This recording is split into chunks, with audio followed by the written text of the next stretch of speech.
Hello friends, in today's video I'm gonna be walking through how to make a video from photos on iPhone.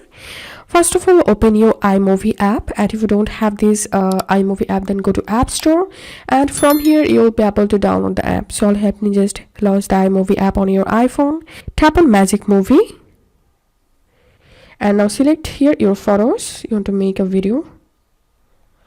Tap on Create Magic Movie. Tap on this play button to play the video here,